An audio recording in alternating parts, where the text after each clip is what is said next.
ശബ്ദം നിങ്ങളൊന്ന് കേട്ടോളൂ. എന്റെ പ്രിയപ്പെട്ട മുഅ്മിനീങ്ങളെ, പഴയ കാലത്ത് നമ്മൾ ചിന്തിച്ചത് അങ്ങനെയാണ്. രോഗം വന്നാൽ നമ്മുടെ ചികിത്സ അത് മാലയാണ്, അത് മൗലിദാണ്. എന്റെ ഉമ്മമാരെ നമുക്ക് ഓർമ്മയില്ലേ? നല്ലൊരു കാലം നമുക്ക് കഴിഞ്ഞു പോയില്ലേ? ഇന്നും നമുക്ക് അനുഭവങ്ങളില്ലേ? പ്രസവ വേദന എടുത്ത ഉമ്മമാര് നഫീസത്ത് മാല ചൊല്ലിയിട്ടല്ലേ അവരുടെ പ്രസവം നടക്കുന്നത്. എന്ത് ഇത്ര സുന്ദരമായൊരു കാലമാണ് മാലയുടെ കാലം, മൗലിദിന്റെ കാലം. എന്റെ പ്രിയപ്പെട്ട മുഅ്മിനീങ്ങളെ, പഴയ കാലത്ത് നമ്മൾ ചിന്തിച്ചത് അങ്ങനെയാണ്. രോഗം വന്നാൽ നമ്മുടെ ചികിത്സ അത് മാലയാണ്, അത് മൗലിദാണ്. എന്റെ ഉമ്മമാരെ നമുക്ക് ഓർമ്മയില്ലേ? നല്ലൊരു കാലം നമുക്ക് കഴിഞ്ഞു പോയില്ലേ? ഇന്നും നമുക്ക് അനുഭവങ്ങളില്ലേ? പ്രസവ വേദന എടുത്ത ഉമ്മമാര് നഫീസത്ത് മാല ചൊല്ലിയിട്ടല്ലേ അവരുടെ പ്രസവം നടക്കുന്നത്. എന്ത് ഇത്ര സുന്ദരമായൊരു കാലമാണ് മാലയുടെ കാലം, മൗലിദിന്റെ കാലം. അപ്പൊ സഹോദരങ്ങളെ, മാലയുടെ കാലം, മൗലിദിന്റെ കാലം, എത്ര സുന്ദരമായ കാലം! ഏതാണ് ഈ കാലം? ഇവർക്ക് ജീവിക്കുവാൻ കഴിഞ്ഞിരുന്ന കാലം. ഇന്ന് ഞങ്ങളുടെ ഭക്ഷണം മുട്ടുന്നു, ഞങ്ങളുടെ അന്നം മുട്ടുന്നു. മുജാഹിദ് പ്രസ്ഥാനം ഈ നവോത്ഥാനത്തിന്റെ, ഖുർആനിന്റെ, സുന്നത്തിന്റെ ഈ കൃത്യമായ പാതയിലേക്ക് ജനങ്ങളെ ക്ഷണിച്ചത് കൊണ്ട് ഞങ്ങൾ പട്ടിണി കിടക്കുന്നു എന്ന് വിളിച്ചു പറയാനുള്ള മടിയാണ്. അതുകൊണ്ട് സഹോദരങ്ങളെ, ഈ മൗലിദിലൂടെ, മാലകളിലൂടെ ഈ ഉമ്മത്തിന്റെ അജ്ഞതയെ ഇവർ ചൂഷണം ചെയ്തു എന്ന് മാത്രമല്ല, വിശുദ്ധ ഖുർആൻ ജൂതപുരോഹിതന്മാരോട് ചോദിച്ച പോലെയുള്ള ചോദ്യമാണ് ഈ മല്ലമാരോട് ചോദിക്കുന്നത്.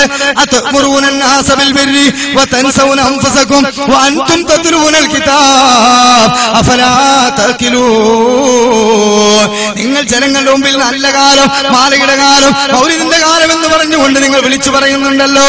ഖുർആൻ ചോദിക്കുന്നു ജൂതന്മാരോട്, നിങ്ങൾ ജനങ്ങളുടെ മുമ്പിൽ നല്ലത് പറയുന്നു, എന്നിട്ട് നിങ്ങളുടെ ജീവിതത്തിൽ നിങ്ങളത് മറന്നു കളയുകയും ചെയ്യുന്നു.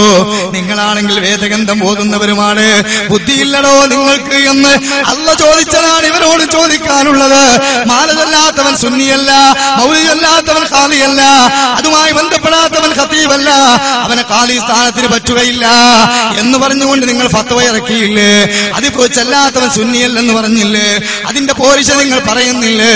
എങ്കിൽ ഞാൻ ചോദിക്കട്ടെ, നിങ്ങൾക്ക് പോലും ഈ മാലയുടെ കാലം പ്രാവർത്തികമാക്കാൻ കഴിയുമോ? കഴിയൂല. കാരണം എന്താ? ബദർമാലയിൽ ഒരു കറാമത്തുണ്ട്. എന്താണത്? എന്താ പറയുന്നത്? ഏറ്റം മികന്തുള്ള ഫേറ്റി വരുത്തത്തില് ഇന്ദർ സഹബികള് തേരീനെ ഒതുക കൂറി മുടിയും മൂന്നം പള്ള തന്നിന്ന് കുട്ടി പിറക്കലില് ഇല്ലാശക്കെന്നോവര്. സാധാരണ പേരല്ല, കടിഞ്ഞൂൽ പേര്.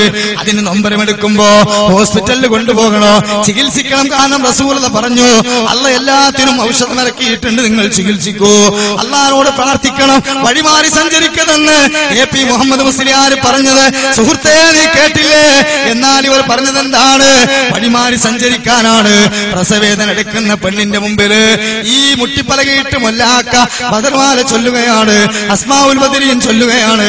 വല്യമാര് പറയും, മൊല്ലാക്ക കുട്ടിയതാ പെർബർന്നോള് ഒളിച്ചിന് ഒന്നുകൂടി നിങ്ങൾ മുറുക്കി ചൊല്ലി.